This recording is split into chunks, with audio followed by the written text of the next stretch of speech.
Hey, everybody, welcome to the Eat, Pray, Faith podcast with Dr. Tracey. That's me. And today I have an incredible guest, Dr. Jen Simmons, who's a former top breast cancer surgeon turned functional medical pioneer. And she not only is the leading voice in imaging of cancer and chronic illness within women, but the author of the powerful and paradigm shifting book, The Smart Women's Guide to Breast Cancer. This is a must read, and I have to tell you, every woman seeking answers, hope, and just agency in their health journey needs this book. So today we're going to be talking about the traditional healthcare model, which is, I feel, failing women, and how root cause medicine is changing the game, and what women need to know, and if they want to be truly well and not just symptom free. So, Dr. Jen, I'm so glad to have you on my podcast, and it was Well, such an honor to be with you at the Annie Appleseed Project and to meet you in person. So thank you for being here. thank you for having me. And it was so much fun. We don't get to do that a lot. We don't get to hang out with our peers so much. I And know. so that was a really special time for me because, you know, I, a lot of us, we kind of live on an island, right? Like we're so, at least me, I'm a sole practitioner Mhm. and I work virtually most of the time. So that was a really special time for me because I got to be with my people. I know it was great. I thought the convention was wonderful, besides the fact that I may have said I need some steak. Oh, Uh, it was that was wonderful. very funny. That Sure. line will like go down in history. Hopefully in a good way. Because that's not as much as the of the plant-based mafia as maybe Beljanski is. That's really the plant-based mafia, but it's pretty bad. They're Is like it? they're very kind and plant-based at Annie Appleseed. At Mhm. at some of the others that I go to and I frequent, and if I'm being honest, I am plant-based, but I'm Mhm. not part of the mafia. I'm not like my way or the highway. Like I think that we need to meet people where they are, Yeah. right? Yeah, I think we should talk about some of that stuff too, because I think there's a lot of food noise out there now when it comes to, what is the real nutrition plan that you should be on if you're experiencing cancer of any kind or even breast cancer. So I'm Yeah. really curious to know your Yeah, thoughts. it's a legit question. Mhm. And one that needs to be answered because people are struggling with that. Mhm. Yeah, Yeah. so your book covers a bunch. I mean, I love it. And I thank you for signing the copy for me. I will treasure it forever. So you made a really bold shift coming from conventional oncology to functional medicine. So what was the catalyst behind that transformation? Yeah. A great question. And I'm really sorry if you hear my dogs barking. They always pick this time to start to fight with one another. Like the second I hit record, it's like they sense that. Okay, we're dog friendly here. Good. So, um, I should back up and talk about why I even got into the breast cancer space because people ask me all the time, why did you become a breast surgeon or why breast cancer? And I have to be honest, I didn't find breast cancer. Breast cancer very much found me.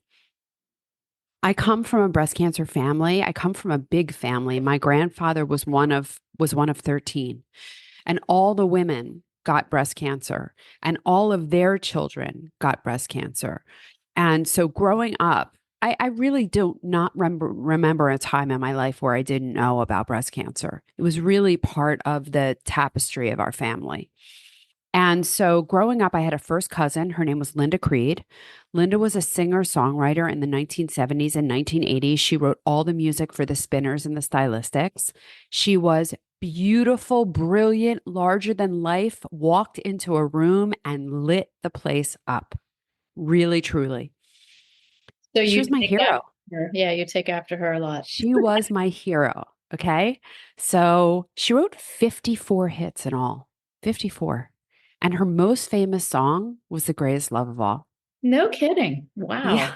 That's Yeah. amazing. I love that song. So, like, here I am, a teenager, and that song is everywhere. I mean, you can't not know that song, right? So, my cousin is literally a rock star, literally.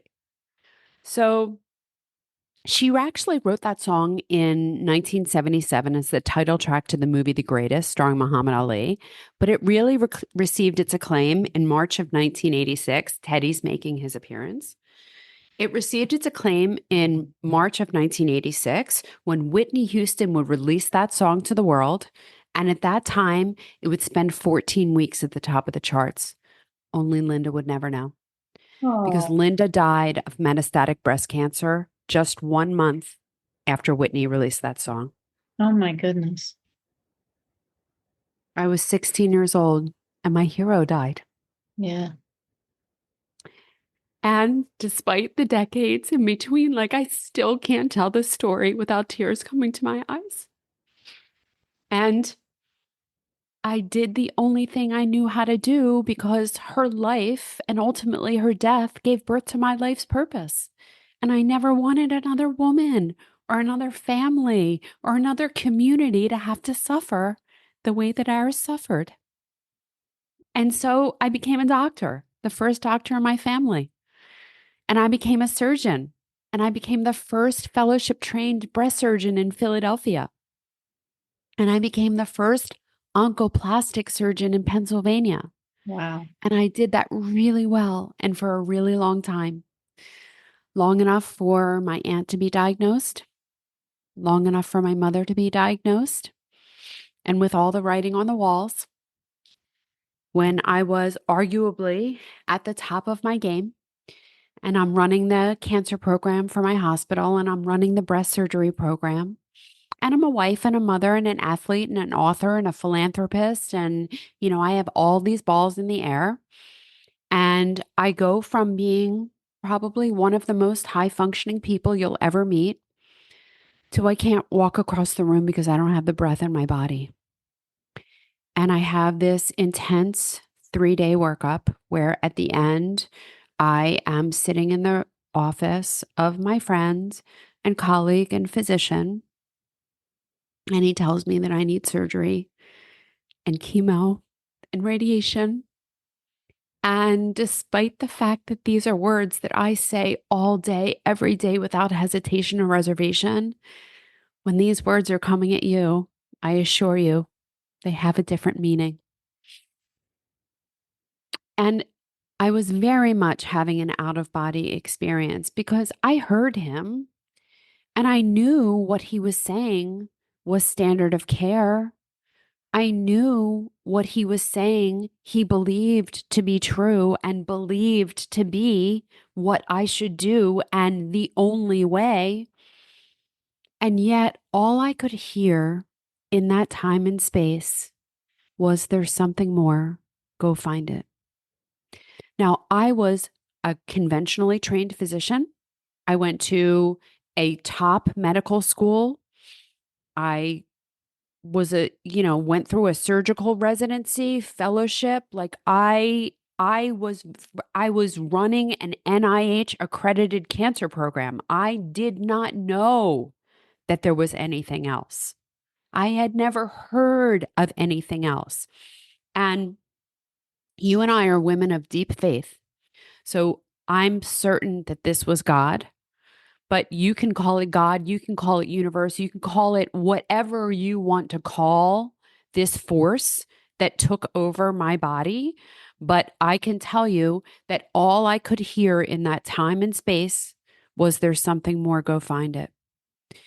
And I walked out of the office and refused treatment. And my friend told me the same exact thing that I had told thousands of women before when asked, what will happen if I don't treat? And he told me, Jen, you're going to die.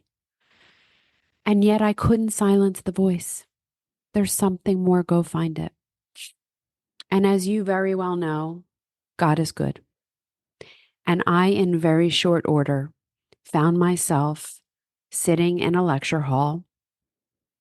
And this tall, lanky guy, big toothy grin walks on the stage. And he introduces himself as a functional medicine physician. Now, at this point, I'm a doctor for 20 years. And though I'm sick, I am still very cynical. And all I could think about was, there's no such thing as a functional medicine physician. What is this quack talking about? And then I remember that I'm sick and I'm there for a reason. And so I check my ego at the door and I tune in.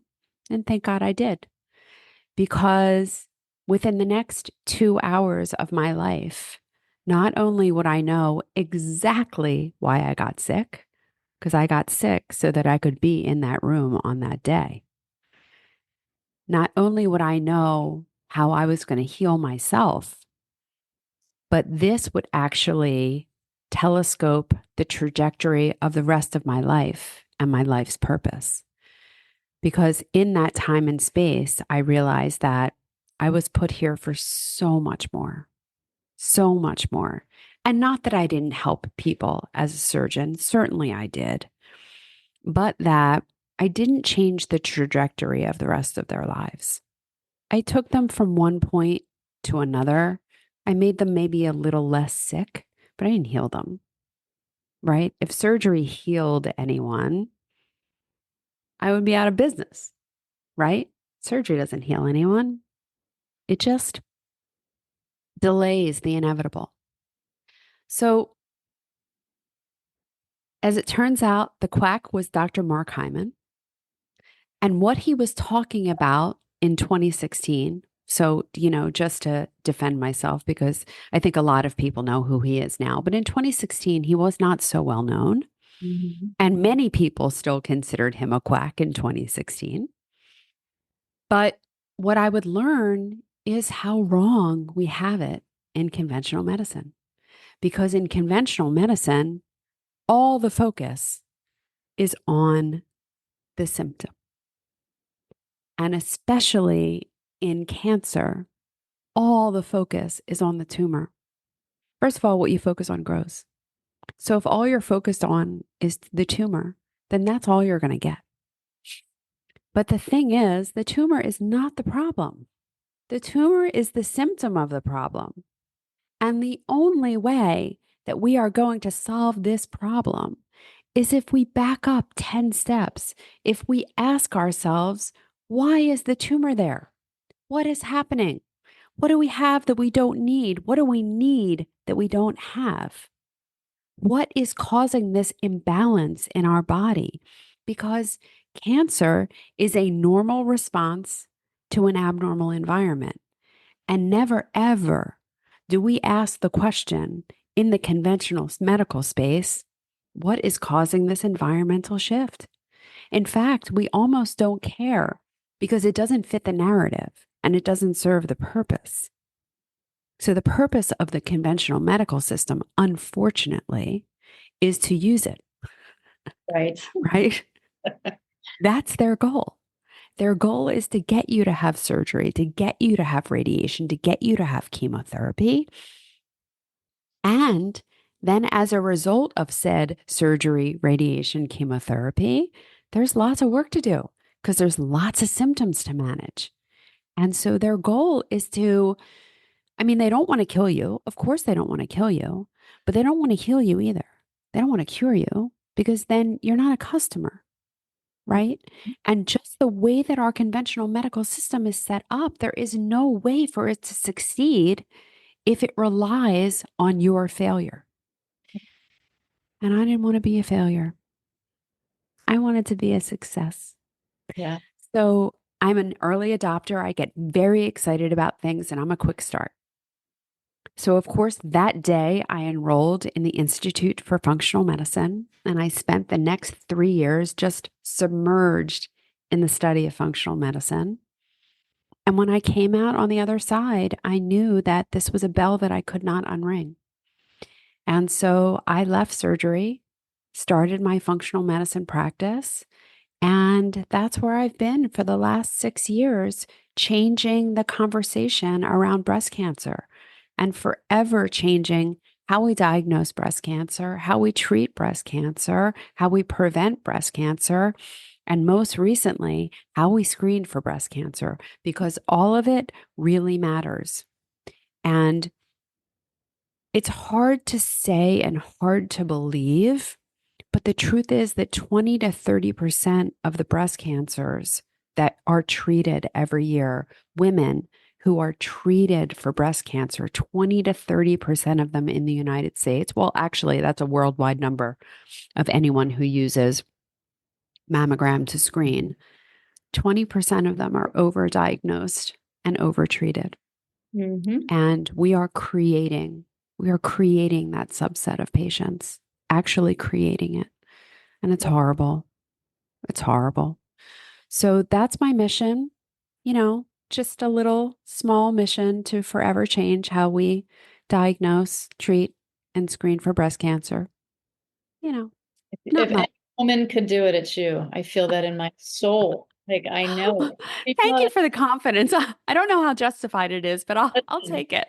I got a sign. I'm gonna go out and tell everybody. And it's why I wanted to have you on the podcast. I can't tell you how many people I see on social media, getting my mammogram, and then they're over here with their pink ribbon and they get diagnosed. And what I think I've realized, and I've had a couple of hormone specialists on, and I've listened to these women, and I'm thinking to myself, there's two.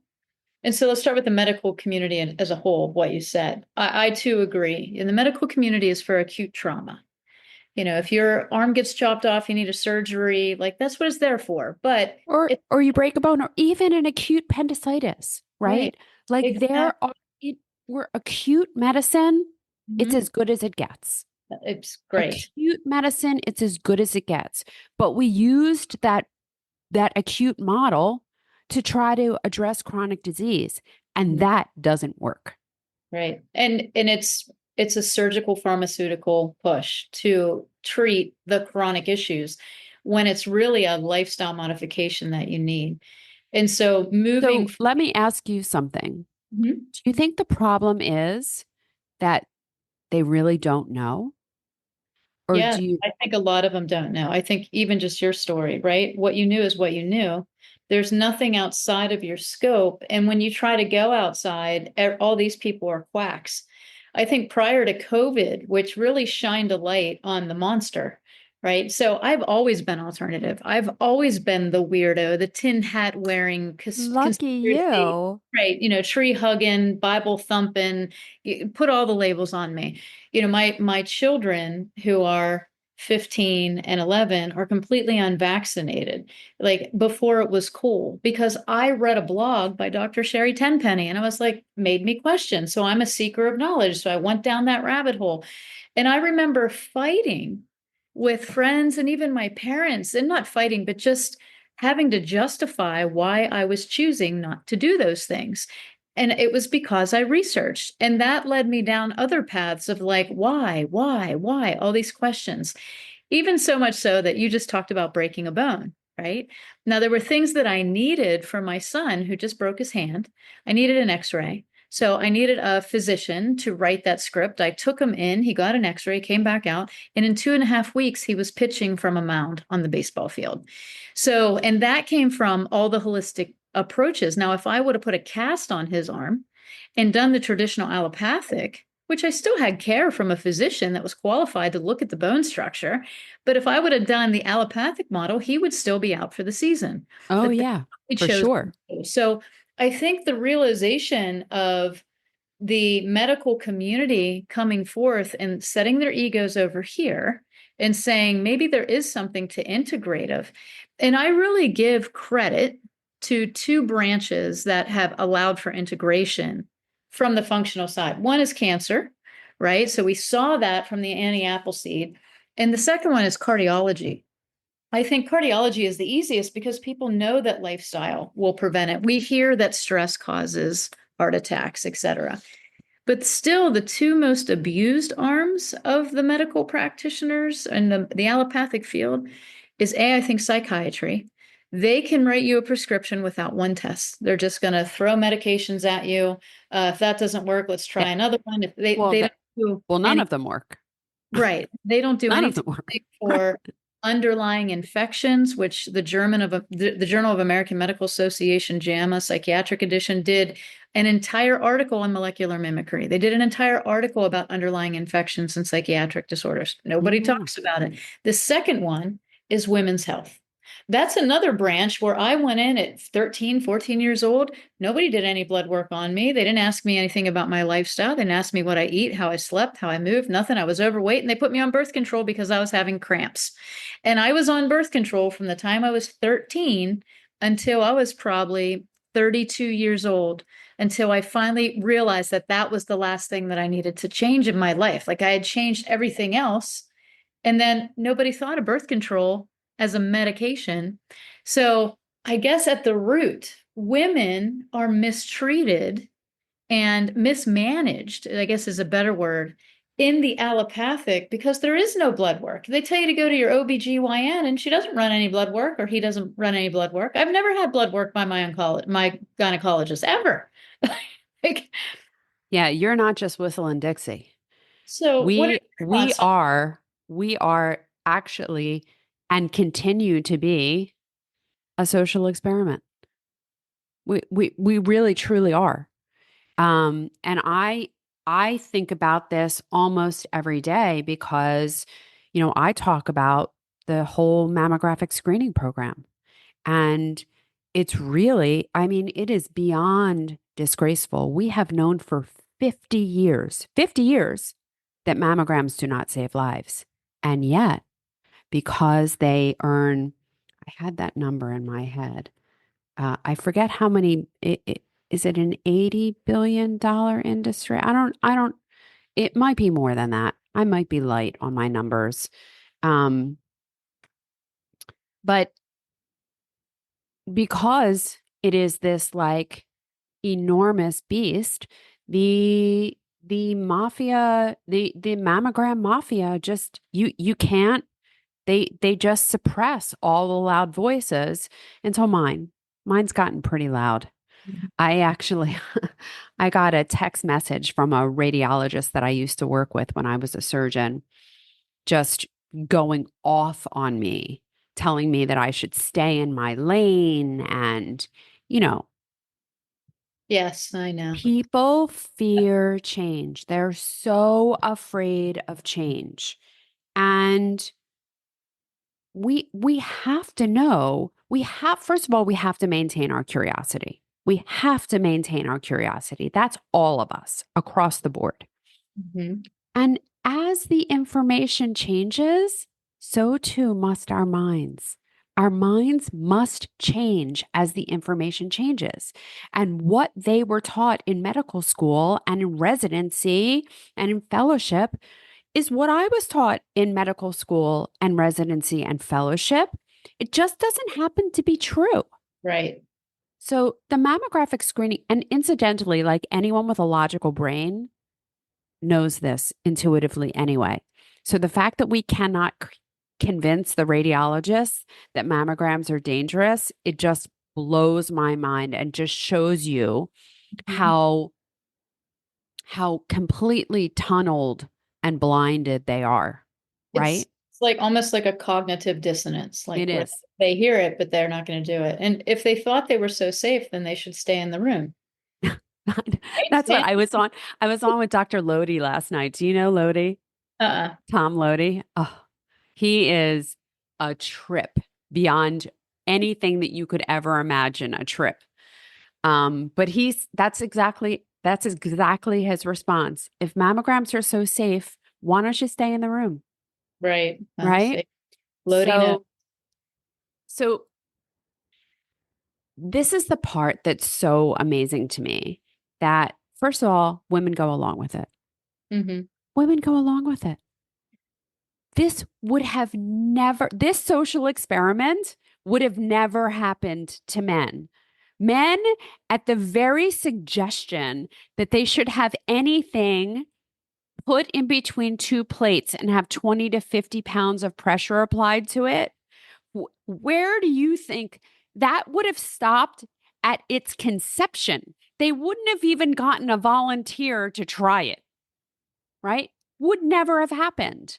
That would have never, ever, ever been a screening program for prostate cancer, ever. End of story. And yet, women are like, okay, all Right. right. It's unbelievable. Can you go Unbelievable. back to the statement you made that we've known for decades that mammograms do not prevent breast cancer? I just Yep. They please, don't save lives. Well, they certainly don't prevent breast cancer. They cause right, breast cancer, they but they cause it. don't save lives. And Okay. it's the same thing that I was taught. I'm sure it's the same thing you were taught when you were coming through your training, Yeah. right? Because Uh-huh. that's what we were all taught. And we also all assumed that if this is such common knowledge, someone must have done the due diligence, right? Like the data must be somewhere. I don't need to ask for it because it has to be true. Everyone's saying it, right? So when the mammographic screening program started in the 1970s, it was based on a very logical, very comprehensible paradigm, right?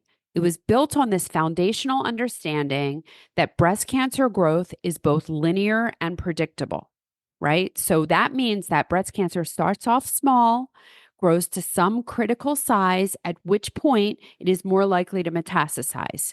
So if you found it before that critical time, you could save lives and save breasts. This is a very logical narrative, right? A very reasonable narrative. It just doesn't happen to be true. Breast cancer growth is neither linear nor predictable. And breast cancer, because there are linear and predictable cancers, colon cancer is one of them. It starts off as atypia, and then it's a polyp, and then it's a malignant polyp, and then, right? So we can very much predict colon cancer. Same thing with cervical cancer. It follows a very orderly progression. So if you find it early, you can make a tremendous difference. You can prevent the clinical ramifications of that disease. This is not true in breast cancer. Not true at all. Breast cancer is what it is from the very beginning. And if it's an aggressive process, it doesn't matter that you only found a small tumor in the breast. The only thing that finding a small tumor gets you is what we call lead time bias, in that that woman is going to die of her disease if she has aggressive disease, no matter what. So if you find her tumor when she's on a screening examination, she might live for 8 years, but then die of her disease. If you wait for it to be palpable, she might, it might be found 5 years later, and then she'll only live for 3 years. It's the same 8 years, I see. right? Hmm. It's just lead time bias. Now, unfortunately, what lead time bias did to the statistics is we used 5 years as the cutoff. So the woman whose cancer was picked up on a screen and she lived for 8 years, she survived. But the woman who was clinically presenting and lived for 3 years, she died of breast cancer. They both died of breast cancer because we're not using the right thing. We're using this surrogate endpoint. We are not using overall survival. Because when you use overall survival as the endpoint, mammograms do not save lives. They do not save lives. Now, we have some very, very, very big studies that demonstrate this. So we look at the Swedish studies, 600,000 women. Because they have universal health care, they all have the same access to care, and the care that they get is equal. 300,000 screening with mammogram, 300,000 just doing physical examination, and maybe they're seen by their doctor and getting a professional clinical examination every year. The same exact number of women die of breast cancer in each group. The only difference between them is if you screen with mammogram, you will diagnose 20 to 30% more cancers. Now, maybe that might be true across the board. but maybe we can make a difference in younger people, right? Maybe it's better to screen younger people. We don't have to worry about the older people. Maybe mammogram isn't helping them, but maybe mammogram is helping the younger people, right? So let's look at the data. The Canadian Breast Cancer Screening Study, 90,000 women aged 40 to 59. 45,000 get screened with mammogram. 45,000 just have routine physical examination every year. The same exact data. The same exact number of women die of breast cancer in each group. And the only difference between the groups are that if you screen with mammogram, you diagnose 20 to 30% more breast cancers. And are So, these legit breast cancers or no? well, they are all invasive cancers. We didn't count DCIS in this category. But when you say legit, I will say to you, we are diagnosing women with a disease that would have never presented clinically. Mhm. Because if you do autopsy examinations of women in car accidents, right, who didn't die of breast cancer and all comers, all ages, you know, you're going to find breast cancer in a majority of those breasts. If you look hard enough, you're going to find it. It's Mhm. the same thing with prostate cancer. If you look hard enough, you're going to find it. There's a brilliant book called Overdiagnosed by Gilbert Welch. Do you know this? Do you know this book? I've heard of the book, yeah. Yeah. And we're not just overdiagnosing breast cancer or prostate cancer, we're also overdiagnosing thyroid cancer, which Oh, incidentally is exactly what happened to me. and And and we're clinical also, treatment of thyroids just in general. yeah, Way too soon, way too much. yeah. I mean, all the time. It's ridiculous. You have a TSH that's slightly elevated, you get put on Levo or Synthroid or something. Like they'll put you on something. And I'm just like, hold on a second. Why are we just throwing meds at people? Because they can, and because they scare you. It's ridiculous. Well, that's also a way to guarantee that they're a long-term customer because as you start to do that, then you completely interfere with the body's own natural mechanisms and natural response, and you actually shut down the normal functioning of the gland. So it's a way to make them a lifetime customer. Yeah. So Totally.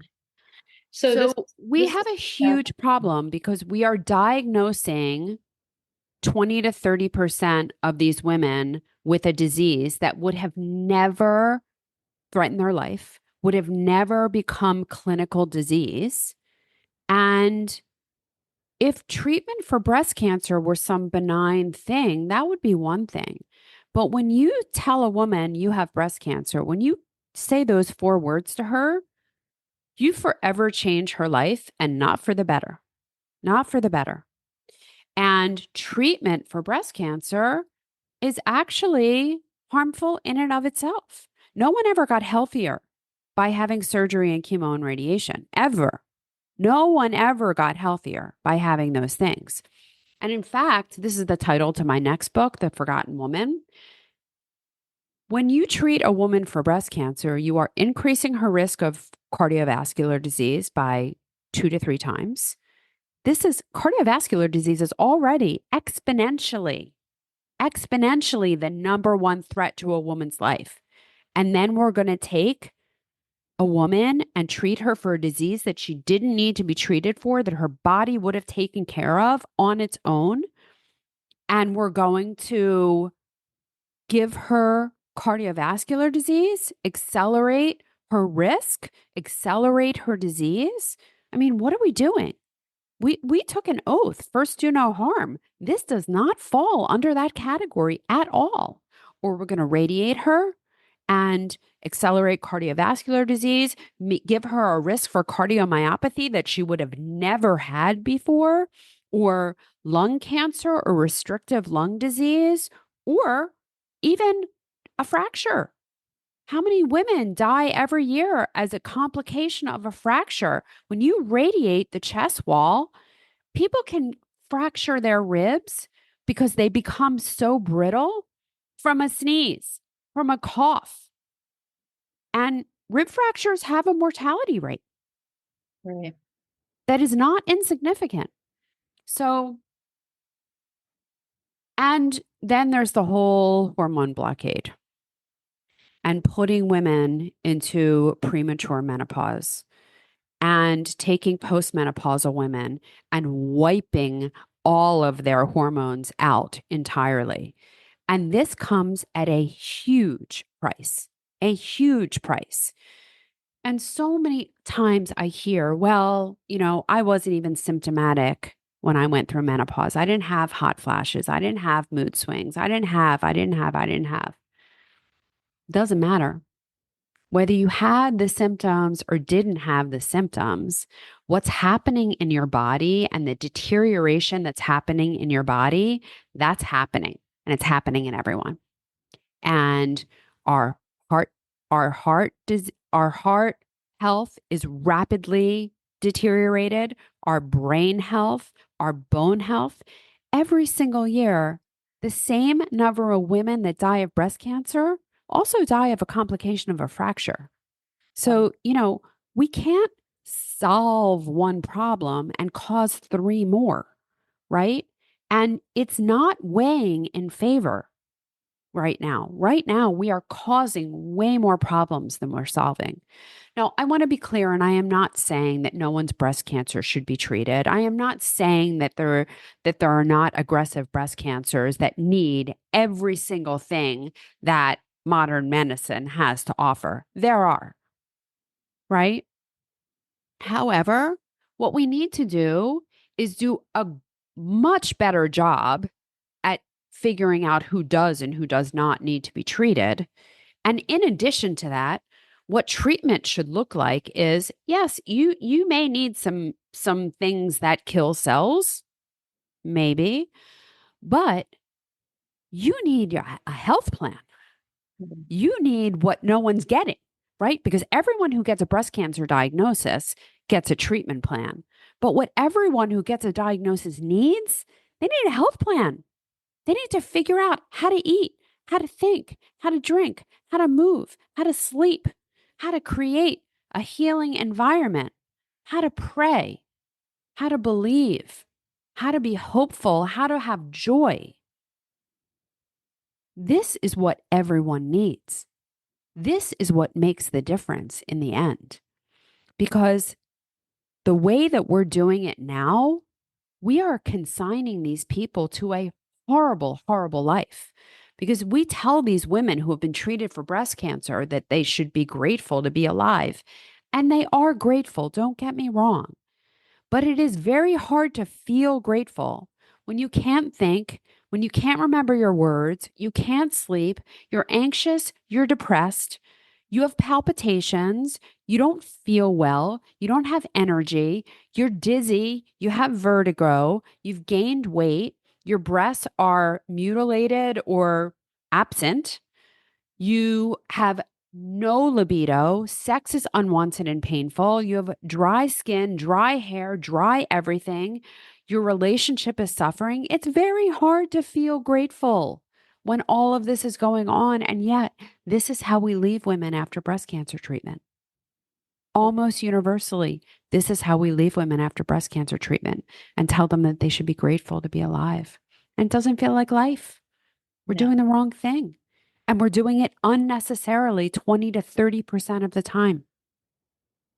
So, if you use an unsophisticated tool and a barbaric tool like mammogram to screen, this is what happens. And for every 2,000 women we screen with mammogram over 10 years, you may save one life. You will cause 100 women to be brought back for additional studies and biopsies that they didn't need. And you will cause anywhere from 10 to 50 women to be unnecessarily treated for breast cancer. These numbers don't work. We are hurting people, and it is unethical to continue to do this. I just want to like drop the mic right there and be like, thanks for, but, but, but, I mean that. I'm lost for words, which doesn't happen to me a lot. Um, wow. But I'll just Yeah. say, wow. And I Yeah. wish and I hope that people listen to this over and over again, and also your podcast, which we're going to make available in the show notes. But I want to get in to the last, 20 minutes of this podcast, or whenever you have to get off, 10 minutes, whatever you have. I need to know what you do in the industry as a physician now on the functional side. How do and what are your plans? Because you got big plans with I your do. I can do. and hear about that. So Yeah. let's go into here's what we should be doing by Yeah. Dr. Yeah. Absolutely.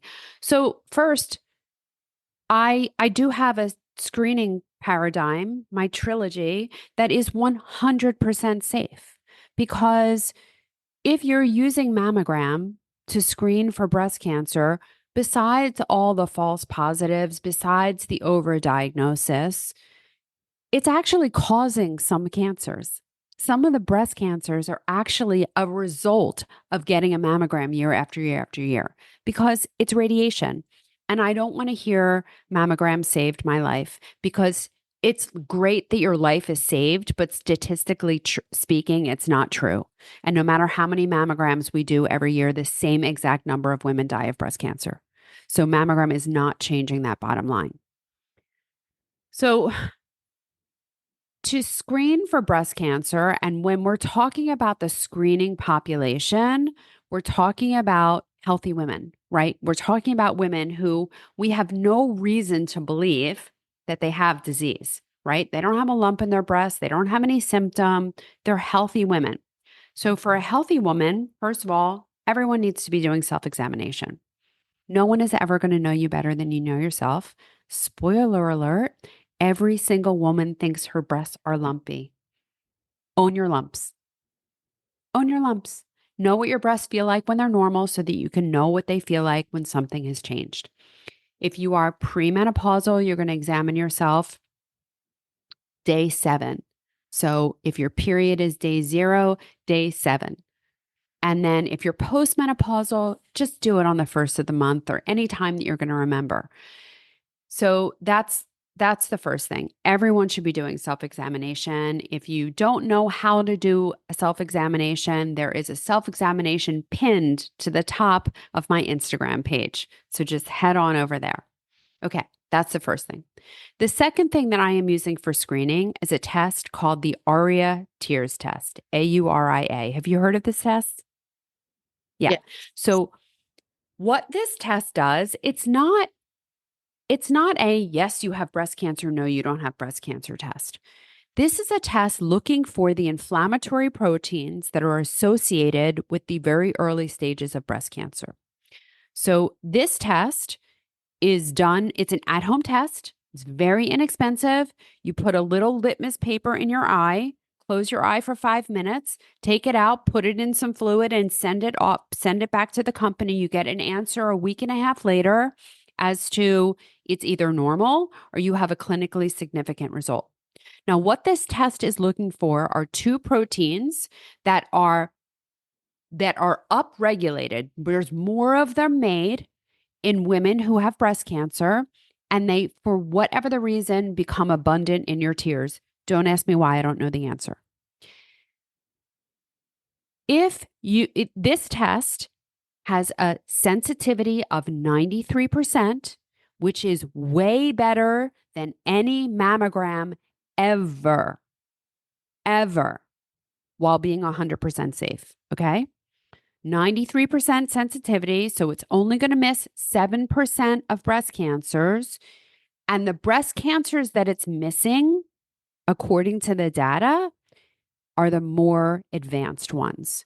So something about this protein must go away as cancer progresses. So, but if you have a large mass in your breast and lymph nodes, this is not screening, right? So it's not a test to use if you have a good reason to believe that you have breast cancer. If you have a good reason to believe you have breast cancer, please, please, please go get help. Go get treated. Go see a breast specialist, right?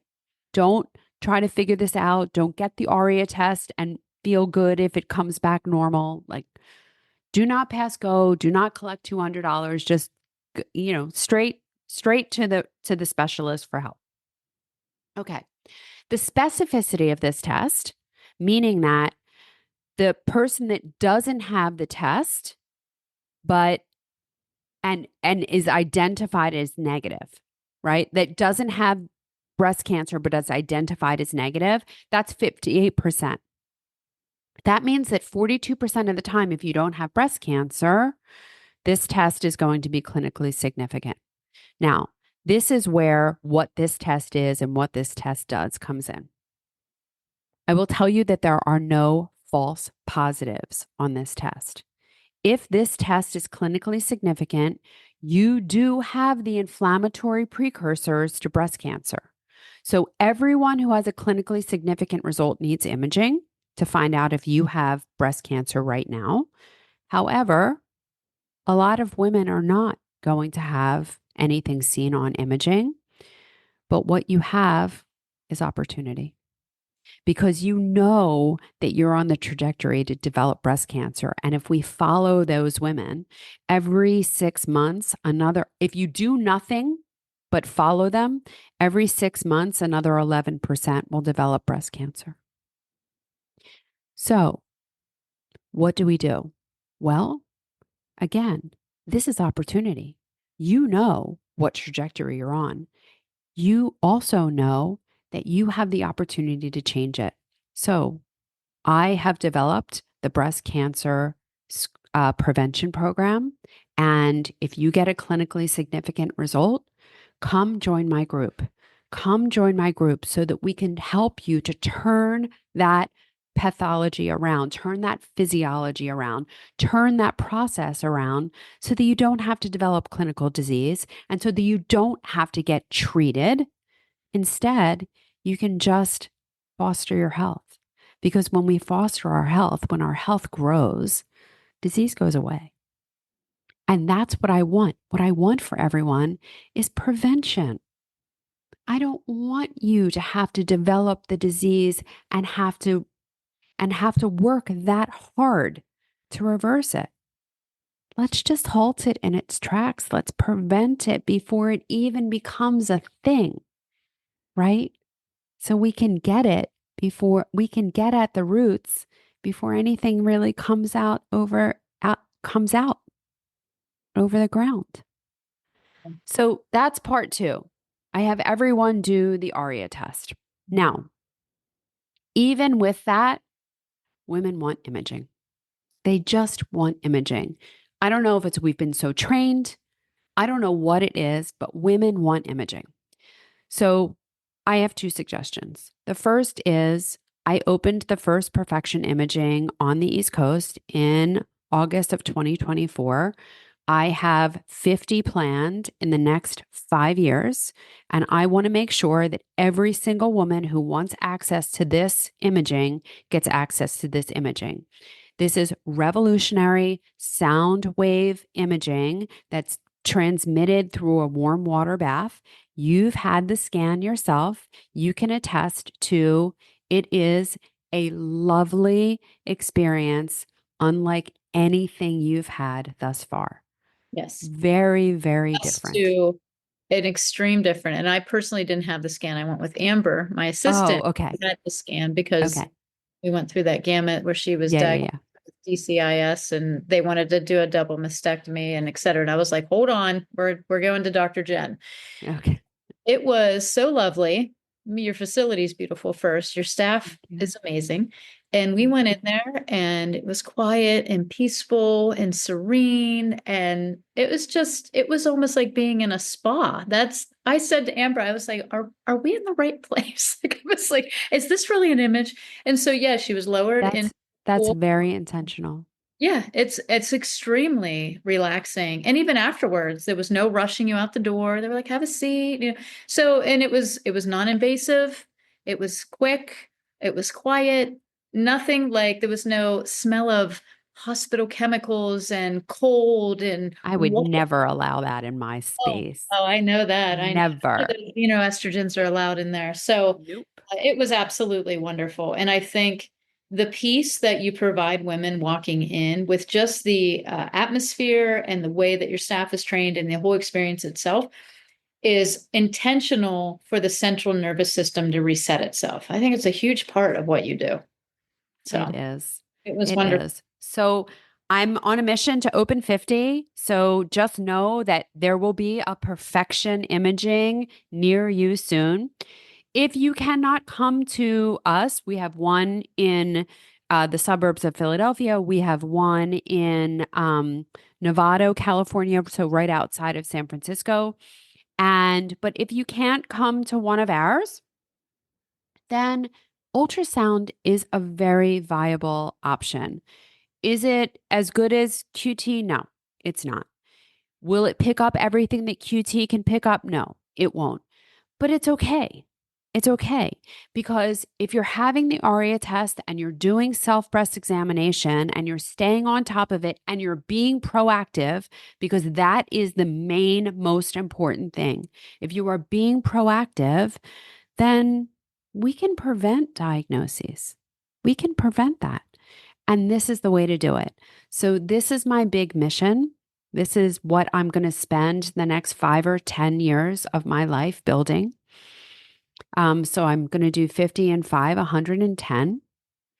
And, you know, I'm 100% certain that I'm going to change the world. At the same time, I still do care for women with breast cancer. And my medical practice, which is called Real Health MD, we are helping women at every single stage. So if you're just diagnosed, if you are in treatment, if you have completed treatment and you're wondering now what, because there are a lot of women, 4 million women in the US in that position. Or if you are a BRCA mutation carrier or at high risk, you're trying to be preventative, or you're living with metastatic disease. If you're in any of those buckets, we have programming for you. And we have programming that is really tailored to you because we're looking at your genetics and we're really trying to give you what you need.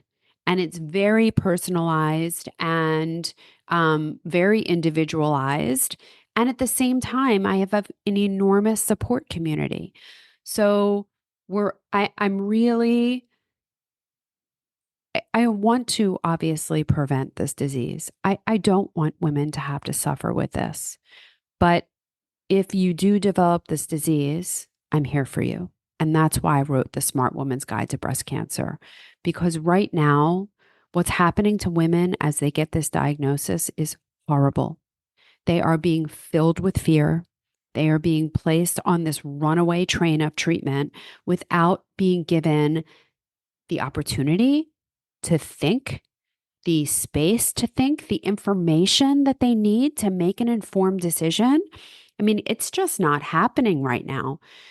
And if you think about it, probably you have breast cancer are the 4 worst words a woman can hear. Right.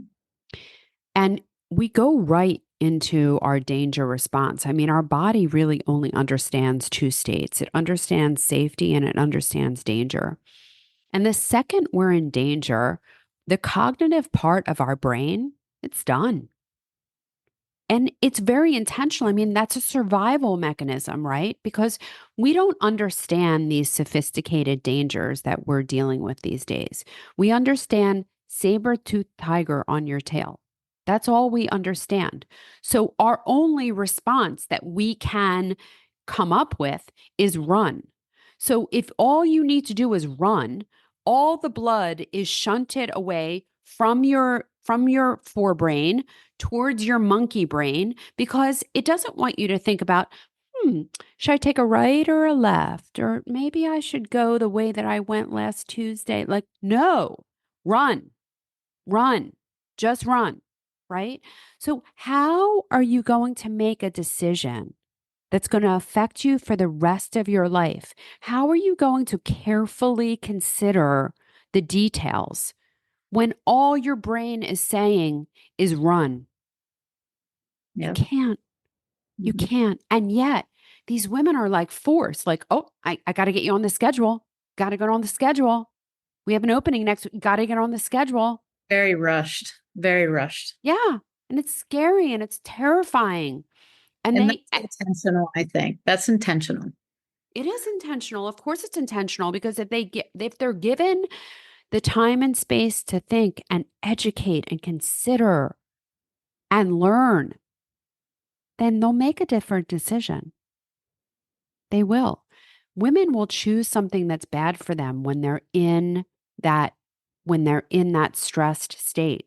And they won't make that same choice when given the opportunity to relax and think and, you know, and these decisions affect these women for the rest of their lives. Mhm.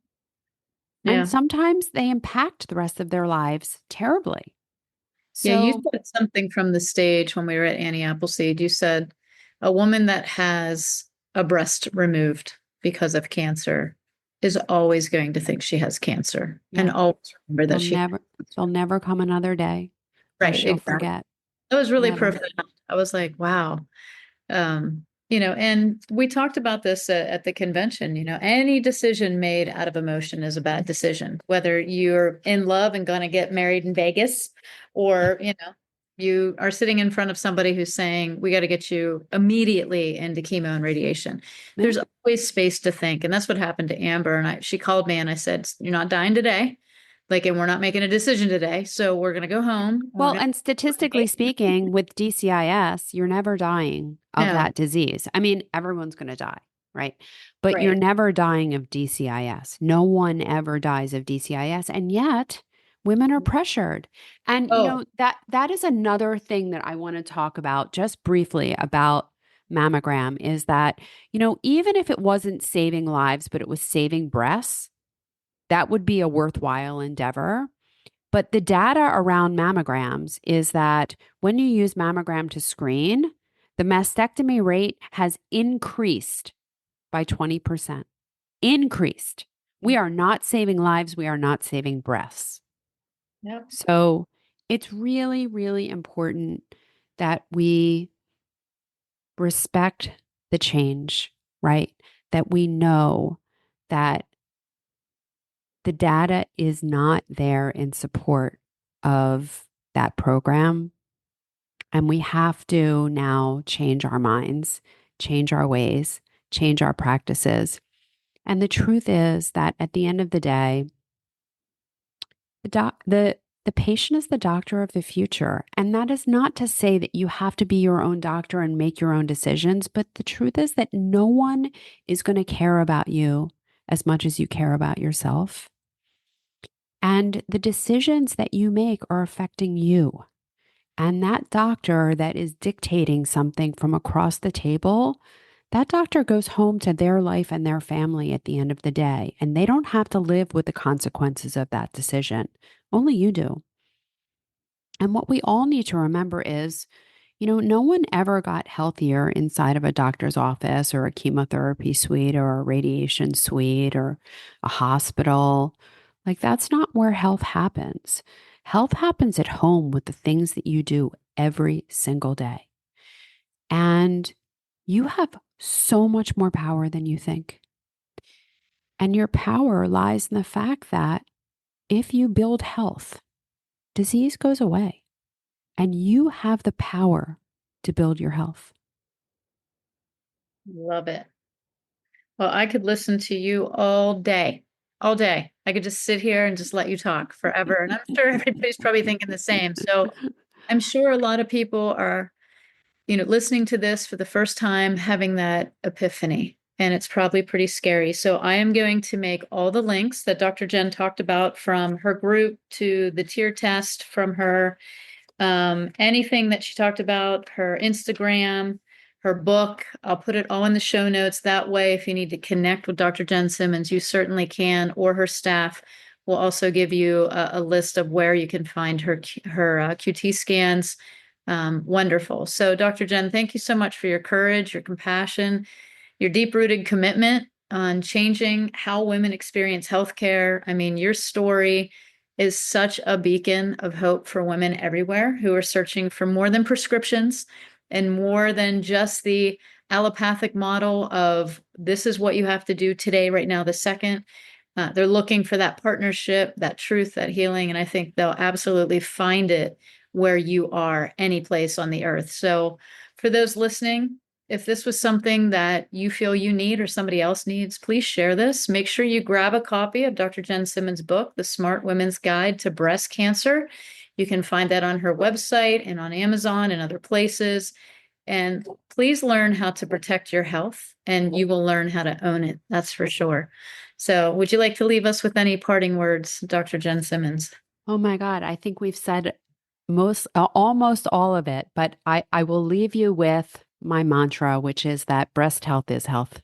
And the same exact things that you're going to do to have healthy breasts are going to give you a healthy brain and a healthy heart and healthy bones and healthy joints and healthy skin and healthy mood and healthy parts. So just remember that we are all one system and we are charged by God to take care of this vessel that you are in on this earth. This is your responsibility to do. And when you assume that responsibility and take charge of your health, it is really a beautiful, beautiful thing. Amen. Well, thank you again for being here. Thanks, everybody, for listening. Make sure you subscribe, make sure you share this podcast, and we will see you next time. God bless.